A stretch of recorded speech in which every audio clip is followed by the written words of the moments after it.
All right, everybody, welcome back to Lee Pitts Live. You are looking live at Southern Charm Bistro. We appreciate them for hosting us out here for the past month. And the accommodations have just been outstanding. It's one of the finest restaurants in Southwest Florida, and certainly number one in the city of Fort Myers. Just Google Southern Charm Bistro right here, right near Pagefield off of 41. Have a fabulous show today. Get a chance to talk to the First Lady of Mount Hermon Church. Yes. Cheryl Glover is here. Cheryl, a lot of times I want to call you Pastor Glover because I've seen it written in places, so that's still appropriate, right? Absolutely. Yeah. Okay, just on that subject itself. Okay. To be a pastor, you have to go through something, right? You have to go through some kind of learning. Oh, yeah. Tell me how that works. Well, actually, I went through our Life Christian University, where the main campus is out of Tampa, and I received my master's in theology.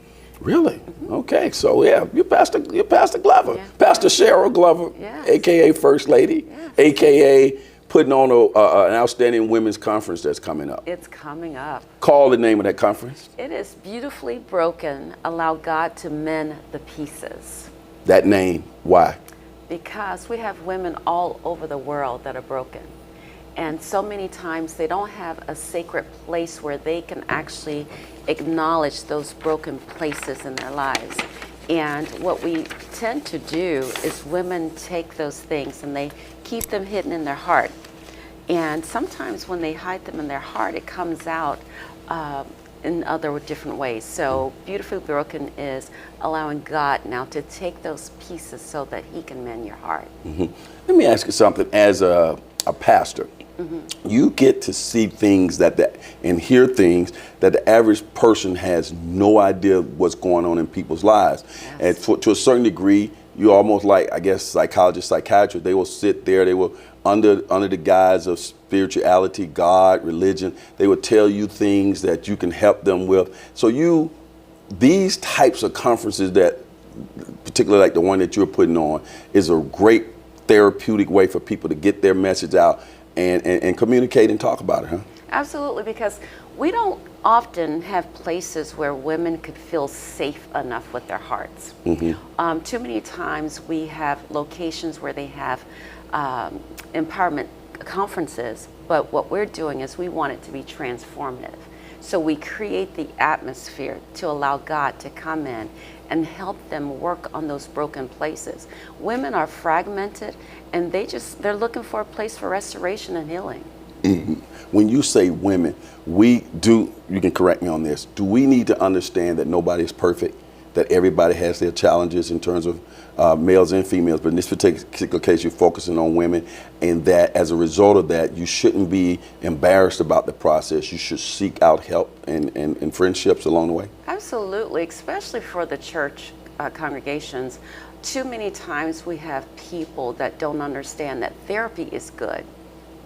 You know, spirituality is good too, but there are times where you have people that really need a good therapist. Mm-hmm. And we don't talk about that enough in the church. So therefore, it's women that are trying to find their way to get through this process, because some women are just traumatized. They've mm-hmm. had pain, they've had failures, they've had disappointments. And usually what happens is the reason why we part beautifully into this equation of our theming is because we are not shy of being beautiful. We're not shy of getting the right clothing, the right look. But what happens is when you don't deal with the brokenness, you can be beautiful, but your brokenness can cause people not to want to be around you because it comes out in anger. It comes out in just threatening personality. It comes out in how you treat people. So we have beautiful women, but we've got a lot of women that are broken as well. Mm-hmm. Let's go back to something that you just said, and also tapping into my general knowledge of Mount Hermon Ministries. Mm-hmm.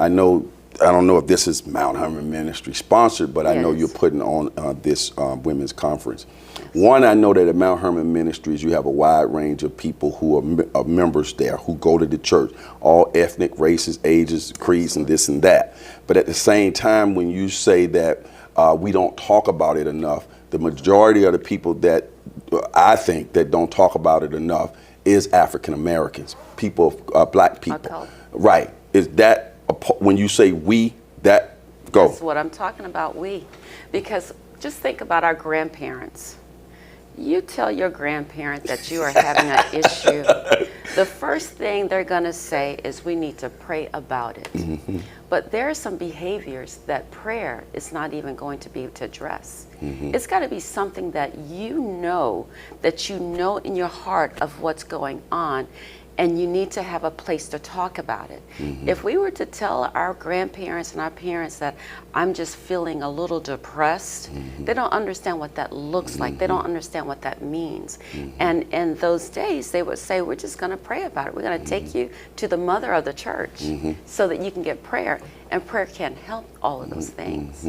That's that mental part. Also, you would hear this growing up, that person is touched, or she's touched, she's special, or she got mental problems, and that we need to get away from that. We absolutely do.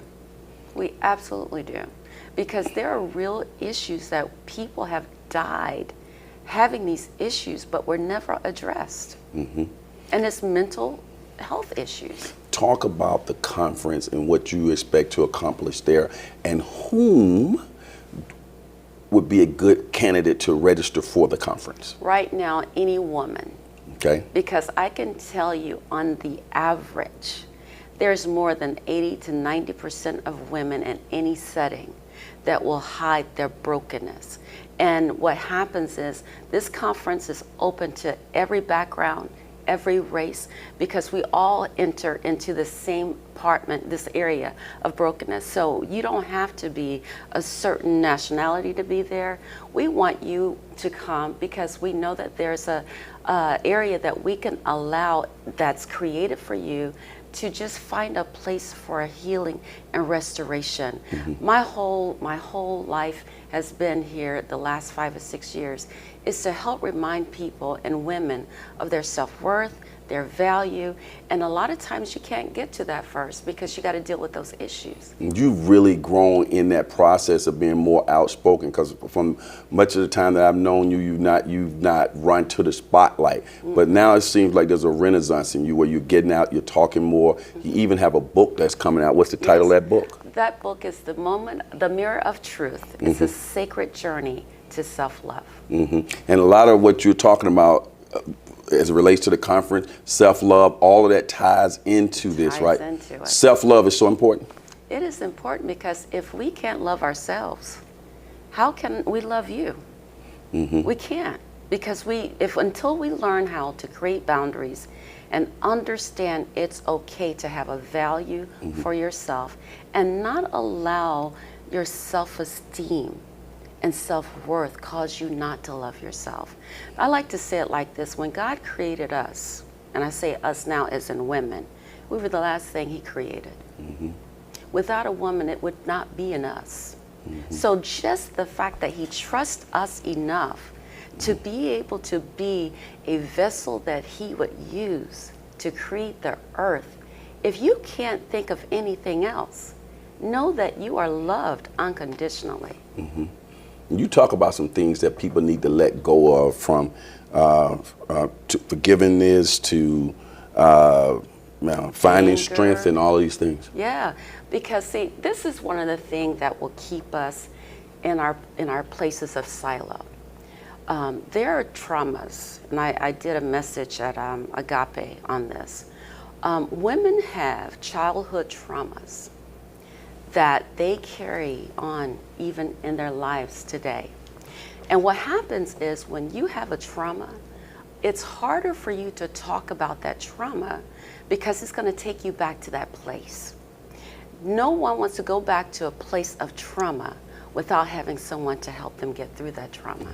But what happens is we dress up, we look good, we'll walk into a room and cause people to just walk away from you because you're beautiful, but those traumas and your personality can sometimes cause people to not want to be around you. So until we deal with those traumas, we're going to have a lot of brokenness. You mentioned women in the sense of, and you can correct me on this, in the sense of we have to understand that there's a substantial difference in what men experience and what women experience when you say women have these childhood traumas? Well, I can't say that because men are different. Okay. And you know, my husband, you know how Dr. William Glover is. The Reverend Doctor. The Reverend Doctor. He says, you know, honey, he's like, you know, men have traumas also. But women are easier in terms of talking about their traumas than men. We can ask a man how you're feeling right now. And you've got things going on, but you're going to sit there and say, I'm good. I'm good. On a woman, with a woman, on the right day, you ask her how she's doing, you better give yourself some time to now listen to what's going on. So men have traumas too, but they, think about this, as a young man, you were always told, you better man up. If you fall off your bike, you had to man up and you couldn't cry. You couldn't sit there and touch the knee that was scraped. But a little girl falls, guess what happens? We come running. We come with the cotton balls and helping you up and making sure you're bandaged okay. But men have not had the same treatment in terms of their feelings the way women have always been able to do it freely. That's a good point you make. You have had the pleasure, and I'm so proud of you that not only have you haven't limited your ministry and your teachings to just the church here locally. Right. You've not only out of the state, but you've gone abroad, overseas, and been welcome in different countries. Talk about that and what you've learned from that and what they've learned from your conversations. Wow. I got to say, it's the most humbling experience that I've had. My husband and I were asked to go in the beginning of June, where we went to the UK to actually facilitate a marriage conference. And so during the marriage conference, they separated the men and the women later as one of the sessions. So my husband did Every Man Can, which is a brand that he does, and I did the Self-Love My Priority with the women. And of course, not knowing who's in the room, you know, that doesn't matter to me. My heart is, you know, any woman that needs to understand what self-love is, regardless of your title. I don't move that much in title, so it doesn't matter to me. So I was just doing me, and at the end of that conference, one of the ladies was there, and she was a first lady. It was a couple first ladies there. And I gave them a mirror exercise. And in this mirror exercise is when I realized that self-love really is something that's just universal. But she looked in the mirror, and one of the things she said to me, she's like, when I looked in the mirror, all I saw was a hypocrite. Really? And she's like, I've never been asked to look in a mirror and speak to what I saw looking back at me. And when we look in the mirror too many times, we have women, I don't know about men, when we look in a mirror, we bring every disappointment, every trauma, every pain, every mistake. And when we look in that mirror, we don't see the person that's looking back at us. We only see the things that got us to that place that's now has blurred our reflection. So our reflection is only a series of things that's happened to us. And so that's one of the things I challenge women to. So while being there, the first lady, she's like, you know, I would like for you to come back to the UK and do a conference for me. And so another young lady who does is Rekindle On, and she hosts annual conferences. So she's the one that asked me to come back. So this past August, I went back to the UK and did a retreat with this group of women. So I've been back there that's 2 or 3. international now. Yes. And I never saw self-love as being international. You see, I know over the years you guys have spent some time on the continent of the motherland, Africa. That may be another Oh, spot. it's come up. It's Right. already come up. Yeah. So I'm going wherever God sends me, because my whole, mission is if I can just get one woman at a time, just to understand your inherent worth of who you are, you will walk different. What do you say to guys like me saying every time I look up, there's a women's conference, a women's conference, a women's conference? Do you guys forming some kind of army against the brothers? No. You know, my husband is doing a great job with starting the conferences for men because we realize men need help too. He just hosted his conference with you were actually there. Every man can. It's always outstanding. I'm just saying that for other can. people. I know. Listen, women, we're looking out for the women. Now it's up to the men to step up to the plate to manage that. So. You heard it from the First Lady right here. Before we let you go, I want to go back to the book. We're going to get you in here, to unveil that as well. But when do you expect it to come out? In December. And people will be able to get it on Amazon and all that stuff, right? Yes. Actually, it's with TBN. So we've got I have a great publisher. Okay. And they're going to get it out everywhere. We were trying to do it earlier, but they decided to wait to do the release in December because we're going into the new year, and that's what women really need. The women's conference and the book, what age groups you would say is recommended for? 18 and over for sure. The conference, where can people go to get more information on that? Phone number, website, the works? Go to Mount Hermon Ministries website, www.mtchurch.org. Okay, and all the information is right there. Yes. The conference is going to be here locally at the Collaboratory, downtown on Jackson Street. That date? Is October the 28th, beginning at 9:30 a.m. See all this stuff we talked about, and we almost forgot the key stuff right there. I know, right? Okay, did I miss anything? No, you didn't. You didn't. Thank you so much, Lee, for having me, and I appreciate the invitation. Okay, keep up the good work and start coming out. Pastor Glover's, she's ready to she go on her own and do some stuff now. Because you don't like to come, I have to beg you to come on TV. I don't like cameras. Now you're in the marketing. You got a book coming out. Yes, I know. Would that be the first book? My first book. Girl, I thought you might have written about 5 books by now. No. And it's going to be a high demand for that book, I'm sure. Yes. Oh, well, again, thanks for coming out. Let me bump you out. Thank you. I appreciate it. All right, stay right there. Remember, for those who say it can't be done, they're usually interrupted by those like First Lady Cheryl Glover who are doing it. And Miami may have the oranges, but the upcoming women's conference, coordinated by Cheryl Glover, has got the juice. It's got the juice. We'll see you. Families come in all shapes and forms. Some families are connected by blood, others are connected by shared values and beliefs. At Mount Hermon Church, you will find a family of believers who serve together, grow together, and do life together.